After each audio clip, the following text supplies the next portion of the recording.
ഹൈദറിൻ്റെ ഇവിടെ അതെ സാർ. ഹൈദറുണ്ടോ ഇവിടെ? ഇല്ല, പണിക്ക് പോയിരിക്കുക. എവിടെ? ജങ്കാറിൽ. എപ്പോൾ വരും? രാത്രിയാണ് സാർ. നീ ഏതാ? ഹൈദറിൻ്റെ അനുജനാ റസൂൽ. ഹൈദർ പാസ്പോർട്ടിന് അപ്ലൈ ചെയ്തിരുന്നു, അതിന് വെരിഫിക്കേഷനാണ്. അതൊക്കെ അറിയാം സാർ. ഇവിടെ ആരൊക്കെയാ താമസം? ഞാനും കാക്കേ മാത്രമേ ഉള്ളൂ. ഉമ്മയും പത്തേ? ഉമ്മ മരിച്ചുപോയി, പാപ്പ പൊന്നാനിയില്ല. ഇവിടെ എത്ര കാലമായി താമസം? 5 കൊല്ലം സാർ. ഈ വീട് സ്വന്തം വീട് തന്നെ? ഇല്ല സാറേ, പണയത്ത്. ഈ ഹൈദറിന്റെ പേരിൽ കേസ് വല്ലതും ഉണ്ടോ?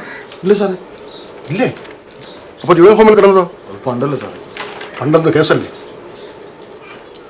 ഈ റഷീദ് നിങ്ങളുടെ ആരാ? എൻ്റെ മാമിച്ചിയൻ. അതിപ്പോൾ വീട്ടിൽ ചെന്നാൽ കാണാൻ പറ്റുമോ? ബാസാർ റോഡ് ഷാനയുടെ കടയിലാണ്. ഇവിടെ അടുത്താണ്. ചെന്നാൽ മതി സാറേ, അവിടെ തന്നെയാണ്. പക്ഷെ എന്നാ മതി, താങ്കൂടെ വേണോ?